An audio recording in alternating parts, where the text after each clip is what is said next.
Yeah, man, that's that common vibe we need. We need, man. That's like that crispy, clear glass of 9.5 pH high alkaline water we need in our system, man. Mm-hmm. Common, man. Yeah. When this dude, man, oh my gosh, I feel so. When I hear your music, it's emotional for me because I know what I'm gonna get. I don't know what to expect, but I know what I'm gonna get. You know what I mean? I'm gonna walk out feeling like I had a nice plate of soul food. I felt like I read a great book. My brain is stimulated. This has been going on with me and your music since Can I Borrow a Dollar first came. I always tell you this, and we joke around a lot, but it's this kind of consistency and this kind of artistry that keep people like me motivated. I'm not sure if when you was telling Preem, I go back during the quarantine, I was listening to all this music because all that music helps shape and mold you. You know what I mean? Help guide you. Yeah. Right? Yeah. Yeah, Those. man. Go ahead. No, I was about to say that's what like that music, man. Really, what I found out during this quarantine was like, man, the stuff that I really care about, I started gravitating to. Like that meant God, my family, and music, man. Music, I was like really listening to '90s hip hop like crazy, like digging in, and '90s R&B too. I was, just and it definitely made me remember why I love this music so much, and also what I love about like the music I want to create, like what that music make me feel like, because there was something about that '90s music that was pure, man, and that feeling it gives you. So yeah, that music definitely had an inspiration for me on what I'm creating now. This is Common, man, on the line, man. Round of applause when we say his name. Round of Amen. applause when he say his name. And two, if you in New York City this Sunday, Summer Stage, Common is performing. I think Rhapsody on that show too. Who's Yo, on? Rhapsody on Yep. there, Pete Rock is on there. Like, man, Sway, we gonna keep it hip hop and then still keep it progressing too. That's what to me is like, man, like I'm all hip hop has been such a blessing to our lives, to all of us. Every one of us, like right here, like we this has been a blessing for us. But then also we evolve and we grow. So I feel like I'm always gonna be rooted in hip hop. Like no matter what, even when I'm using live instruments and stuff, it's still hip hop. Even if I do a song that's like got a blues type of guitar to it, or do something that sounds like even gospel, it's still got hip hop to it because that's the essence of who I am and what I love. So like we gonna bring that to this show, man. Like at Central Park, I can't wait. Pete Rock there, Rhapsody, Oh my and God. myself. Yeah, Sunday, yeah. Summer Stage. That's going to be a banger. You're necessary because hip hop gets under attack a lot, and sometimes people try to rewrite the history. A lot of times people are rewriting the history. And in some of those pivotal pillars in hip hop that help guide us. Some of those things we do individually that help distinguish us, right? Separate us from other genres. That's what makes it so special. It was important for us to create something that couldn't be emulated by others because those others wouldn't let this representation in. But now we got folks that kind of like challenge a lot of the things that made it what it is, especially when it comes to lyrics. You know what I mean? Like, Yeah. and I find it interesting, and I'm open minded about it because we talk about progression, the thing that's kept us in the front. You've been able to progress, evolve with the times, adjust to the times and still stay yourself. But how do you feel about the lyric conversation? Like, has lyrics lost importance? Is that fair to say? Well, I feel like, a lot of the records that we hear are the records that get played a lot. It's not the lyrical content is not anything that I'm like, man, I want to listen to that, or like, man, it's I don't see artists putting as much value into what they saying, and I do respect the feeling of a record, like, because that's music is a feeling, but still I want to hear something, and hip hop always gave me something that I was either learning, something to repeat that was like a mantra of the way I think. KRS was bringing, man, he was teaching me, man. I was learning from KRS. Rakim was saying stuff that I never heard before, and it started shaping the way I think. And even people that were my age, Nas and Big, and, was still bringing something that I was like, man, this is offering something new, and it's kind of like reinforcing the way I think. With the lyrics now, I don't get that. I don't feel that in my spirit, so it ain't nothing I want to keep playing over and over. But the reason why I do think lyrics count is because when somebody does stand out with their lyrics, they get celebrated. Even whatever age, like something you said, man, Sway, that was super dope. It don't matter what age and like how young or old. If you dope, you dope. Mm-hmm. Like and like if I hear Black Thought verse, like Black Thought was playing me some joints last night, man. I was like, man, this dude is amazing. This dude is incredible. And I might hear Kendrick verse. And my point is that these cats, like people that's saying something and got lyrics, they stand out amongst the group. Because it's a lot of records that get played, and we know people are saying and sing along with it. But what stands out is somebody that does have real lyrics. And I think that, at the end of the day, lyrics are still valued in some sense, especially by, like, a broader audience. Meaning, like, I know cats that, like, they don't know some of the records they hearing on the radio, but they'll know when Jadakiss just snapped and did his, his thing on Versus. Like, people responded to that. That was about hip-hop. That was about him saying some lyrics and the attitude of hip-hop. So, I think it's still valued. What you think? Absolutely. And I think we got to be careful, is what I think, of what separated us from other music was just that. It was Melly Mel doing that Message verse. Yeah. You know what I mean? Yeah. It was Kumo D and Treacherous 3. It was Rob Bass doing It Takes Two. It was LL doing I'm Bad. It was Run DMC doing Just a Dream. It's like that, and it's that the way it was those lyrics that separated us from any R&B singers couldn't rap. Rock and rollers sounded corny when they did it. It was our only way to carve our path, our way, with our own intellectual property it can only come from us, right? So I think it's important we don't let go of what makes us special or dilute it. That way anybody could walk in and claim to do what we do, but it ain't what we do. You know what I mean? Man, that's so important what you're saying, because it's times, man, I've seen commercials. I'm like, man, they really are emulating. Like, this commercial is really making fun of rap, but they actually sound as quality as some of the records is out there. And, and it's like, yo, Heather, come on, man. Like, Heather was on records because she's special. You got lyrics. Sway, man, you rhyme, man. Like, you had to have something to even enter this game, man. And the one thing I kind of compare, like, NBA sometimes. I'm like, you can't make it to the league without making it to the league. Like, you got to work to get to the league. And now it's like, man, anybody can rap. And what you just said is so important, because the specialness of what lyrics bring to the culture and to the world, it is unique to us, and it's like really truly a Black and Latino expression. And even if you're white and you could do it from your soul, it matters. And it's like that level of lyricism has to be still held high, still celebrated, and you can enjoy other things, but I'm with you on it, man. Like I'm always going to be a sucker for lyrics, bro. Yeah, man. I think you're a king for him. You hear that, Bizzle? He's a lyric guy. You want to jump in, Heather? I know you and Common got that, Shut up, Sway. No, I'm listening, though, and it's crazy because every time I see you, I think hip-hop. It doesn't matter what media you're in, film, television, I just think hip-hop. And I was wondering if music is still your escape from music. Like, for me, cooking and gardening and making drinks, that's my escape from music in the industry.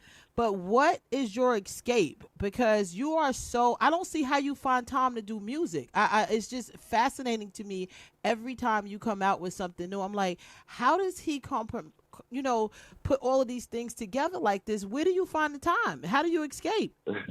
No, I think music, I found renewed my love for music during this past year and a half. I already was still making music and expressing it at like I did an album called Let Love that really was based off the book, and like I was inspired to make that music. I make music when I'm inspired, like, and I have a theme and I come with an idea. But now, like, I just started feeling music like in an overflowing way. As you say, the cup overflows. The scripture says it's like I just was like, man, I really understood what music does for my heart and my soul, and how much, like, me listening to music. Like, I'm sitting at the crib listening to Roy Ayers, Everybody Loves the Sunshine, and John Coltrane, Love Supreme, and then I'm listening to Candy Rain, Soul for Real, and I'm listening, like, you know what I'm saying? And Jodeci, there, I'm listening to Black Moon, and I'm like, man, all this music is good for my heart and my soul. So I think I just started getting more inspired to create that too, because, I was having conversations with people who were like down. People was like, man, what's going on in the world? And man, I'm an optimist. I believe that in us as people, and I believe that God worked through us. So I'm like, I'm gonna put some hope out there. I'm gonna put some energy out there. And the creators I've been working with, Kareem Riggins and Boom Bishop and Isaiah Sharkey, the producers, and PJ, we just be like creating, man. We got so much music, and I just feel like, to be honest, Heather, it was like at one point acting and doing other things was like a release from music, because that's all I had was music to express myself. Right. But then after a minute, like I've been able to find that balance, and now I'm like, man, music is I love music, and I love acting too. I love both of them, but I love music, man. Wow, That's Common's dope. here, man. And he got some beautiful music coming out. Imagine it's out now. The video, check it out. But the album is coming out, too. Make sure you get that one, Beautiful Revolution Part 2. That's coming up. Tracy G. Yeah, Yo. yeah. Wait, it's September. Wait, hold up. Common. The album coming out September or October, or what we doing? September 10th.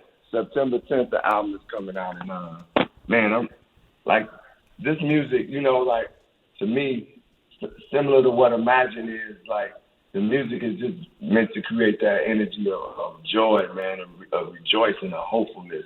And like, that's really, and I took the music to different places because I want to, as you said, come with something. Man, I love what you said, like, you don't know what to expect all the time. You're going to get some great music.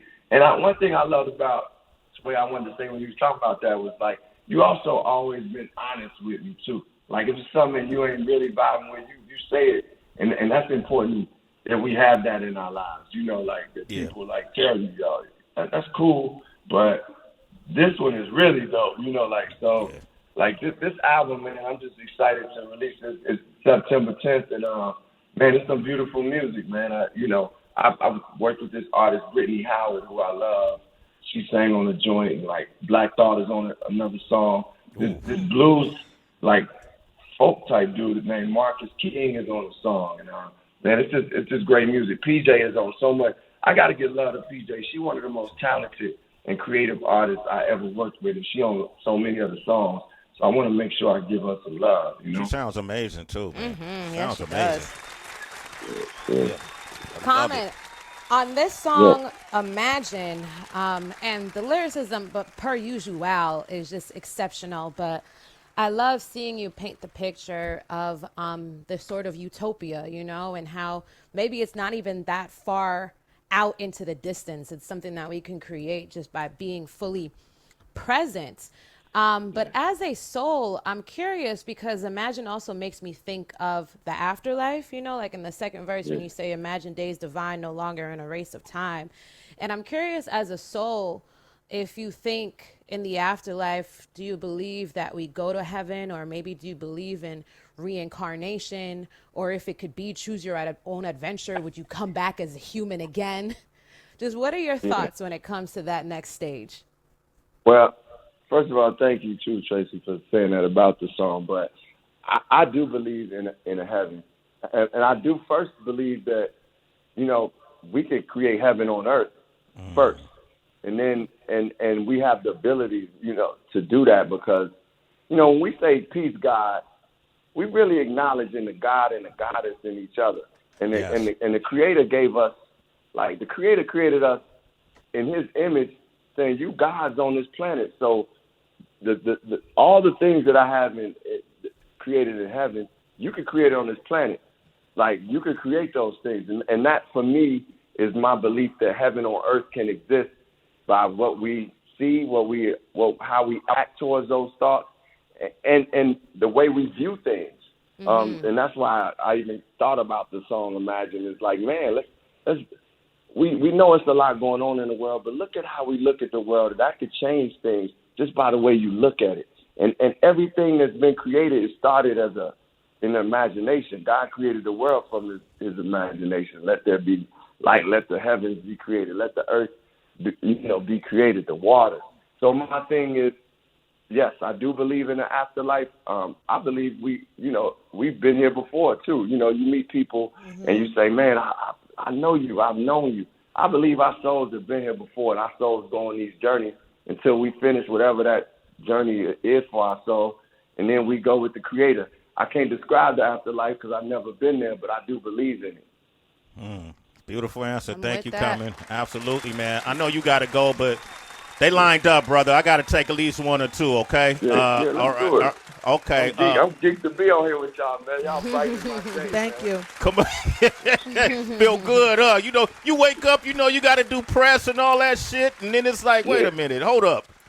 Man, I forgot I'm with family, man. It's something different, right? Exactly. Yeah, That's man. nice. I get it, man. We got Clasita on the line from Philly. You want to say something real quick, Clasita? Hi, Sway. Hi. Hey. Oh my God, I miss y'all so much. Tracy, Heather, Hey. hello, Hey. everybody. What up? Oh my God, I miss y'all. Common, I met you at your concert at the Apollo Theater. I was right up front, had my book, and you signed it right there on the stage. That's dope. I met a friend of yours, went to the after party. I had such an amazing time that night. And I just want to say your book, That Let Love, it really helped me. And I even bought a couple and gave them out to people because there were messages in there that really just touched my heart specifically. And I just want to say thank you for what you bring to books for people to read, what you bring to music for people to hear, your spirituality and all of that. It is so much needed. Like Sway was saying, you're essential. So I just wanted to say thank you. Aw. Beautiful. I appreciate that. I received that, and I appreciate it. I'm glad. Thank you for saying that and sharing the book. And I'm glad it was able to move you in some way or another. Oh, that's amazing, man. Thank you, Clasita. You're a citizen. Us way in the Yeah. morning, on the morning. Bought more than one comic and royalties.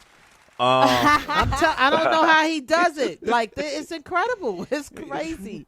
Natasha's on the line. Natasha, you want to say something? Natasha's in Austin. Yes. Good morning. Just Grand real Rising. quick, we listen every morning on the way to school. I take my kids. We listen to you every morning, Sway and Heather and Thank Tracy you. G. So thank you. Thank for you. every Thank you. morning. Wow. It's a constant for us every morning. That's love. To comment, I just want to say I've been a fan since Take It Easy, and I'm Oof. from the Midwest, from Michigan, and that was like everything. Take It Easy. I mean, I was like up there with Tribe and Dayla, and it was a mind expanding. The way you sampled the music, the feeling, everything was just beautiful. And I'm just thankful that you're still making music. It's a good example for my kids. They get to hear real music, and they get to hear, real lyricism. So thank you. Yo, thanks, Natasha. Yo, that's so dope. Take It Easy, man. That's my first single, and I can't believe you mentioned that. But I appreciate that. You from Michigan, and my man Jay Dilla, God bless his soul, he was from Detroit. He told me when he heard Take It Easy, it kind of motivated him. Like, he was like, oh, it's some other dudes, coming from the Midwest, trying to come. Because I was, of course, inspired by Tribe and Daylight and those cats, too. So he was like, oh, man, there's somebody else coming on that vibe. So thank you for even, mentioning that song. And, man, it's an honor that you put me in that list, because Tribe and Daylight are two of my favorite groups ever. Well, Wow. you were that for us in the Midwest, though. That's the thing. You know what I mean? Because that was in New York, really, So in the Midwest, we didn't really have anybody bringing that flavor. And then you have the video with the railroad tracks. Straight Chicago. I was so happy to be filming my video. Like, all my homies was there, man. It just was Chicago. I was one of the first. Twister was like the first artists out of Chicago to reach it on a national level. And then I was next, and it just was like, man, I'll get to do a video at the crib with all, it just was a monumental time for me. Like, and the first time I heard "Take It Easy" on any radio, I couldn't believe it. So, thank you for being down for that long. Appreciate you. Tasha, you could go ahead and ask him what size was the pants he was wearing in that video if you want to. Hey, I know. Hey, that's what I used to rock it like that. And I have my baseball hats too, Sway. You know what it is. I know what it is. Hey, Sway, now you gonna be rocking them shirts I'm wearing now. If you see Common on the beach in the Imagine video with the short sleeve shirt buttoned all the way to the top, you're gonna see me rocking that too, Natasha. All right, you a citizen. Sway in the morning. Okay, all right. Let's take one more, man. We got the one and only Mike Muse is on the line with us. Mike Muse. Mike Hey. Our brother Mike Muse. Mike, what up? Man, we got Common on the line, Mike. I'm so excited to be talking with Common, man. I'm a huge fan. I love his advocacy. I love what he represents. I love how he's always amplifying issues and social constructs. I love how he represents the Midwest on a daily as a young man from Lansing, Michigan. So it means a lot. Man, shout out. What up, Mike? What up, homie? I do have a question, comment. Speaking of the Midwest, man, I talk a lot on this air about how I always felt that the Midwest, we were free agents of hip hop, right? Like we could have went East Coast or we could have went West Coast in sense of our first introduction to it. And so for me, I ended up choosing the West Coast growing up. So those are all my favorite rappers. I just felt like I necessarily couldn't relate to it, but I understood culturally what it was. New York for me was just too different. The New York cats was just too far out there from culture for me. I'm curious for you growing up in Chicago, what did you gravitate towards first? Did you gravitate towards the West Coast? Did you gravitate towards the East Coast? And then why? Well, I heard East Coast hip-hop first, so that was the first. Let me just acknowledge that, where hip-hop definitely, it started. So I was like, when I was hearing Africa Bambaataa and Melly Mel, like that was the first rap I was hearing, like Sugar Hill Gang and then Run DMC and LL. So I just loved it. It was nothing like I had never heard anything like that before. So it just blew my mind, and I related to it, and it touched my soul. It made me feel like I could actually be something seeing them, because I related to the cats that was doing it. Even if they was a little older, I saw myself. And so I related to that East Coast. And then as soon as I started hearing, like, Eazy-E and NWA, I'm like, oh, they talk like we talk. So I started really relating to them, and my cousin was playing Too Short. And I was like, oh, shit, this dude's talking about, freaky tales. I love this, So I honestly was influenced by both coasts. And on the cover of Can I Buy a Dollar, I'm holding a cup. And I have people representing the West Coast and people representing the East Coast on the cover, because I'm saying, like, can we get a piece of the action now? Because I understood that hip-hop really was impacted by both coasts, but the Midwest had yet been able to, really get our place in the hip-hop. So basically, I probably gravitated more towards East Coast style of rhymers, but I loved Ice Cube. I loved, NWA, King T, then Farside and Souls of Mischief and Dale. And, so I don't know. I loved it all, man. I just was a fan of hip-hop. But when I go down the line and say my favorite rappers, it does end up being, Rakim and KRS and Big Daddy and Nas and Biggie, Andre 3000. So, and Cube is up there. I was going to say Cube was one of your favorite rappers, too. That's why it was so amazing when you two clashed as, went at it as MCs, right? Yeah, Cube was definitely one of my favorite rappers. Like, when I got that whole, EP had Kill It Will, and, obviously the NWA stuff, but then hearing his, his first album, America's Most Wanted, I remember buying that, man. I bought that album and Lord Finesse album on the same day. And I went and listened to America's Most Wanted and was like, it blew my mind. So, yeah, that was, Cube was definitely one of my favorite rappers, too, point blank. Still is. He's still one of my favorites. Did y'all ever record together? We did one song like that like right around the time we did it, because we did a movie, we did the barbershop next cut together, and then he was doing a song and I did something, but I would rather do something where we just cook up together because we didn't get that chance, like, to do something like that. It's going to happen now. You put it out there. Yeah, see what you did, Mike Muse? You see what you did, Mike Muse? You brought a Cuban Common collabo. It's too many sounds. Cube, Common, collabo. It got to work. That's 3 C's right there. Well, listen, Sway, I think you and I should do the intro. I'm only including you so I can come into it. Hey, I ain't mad at you. Come on, Mike. How you doing, Mike? Come on. Hey, don't feel bad.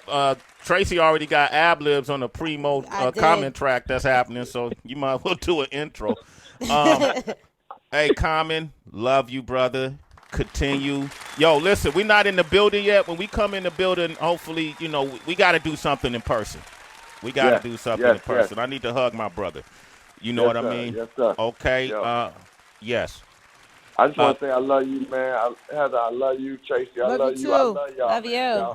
Y'all brighten my day, man. And Sway, I can't wait to come in. Whenever y'all back in the building, we need to just do something special, man. But thank y'all for all the love, man. Absolutely, man. Common, man. Don't forget, check him out Sunday. Him and Rhapsody. A bunch of other people going to be on that summer stage. Pete Rock. Yes. Yes, Peter. Okay.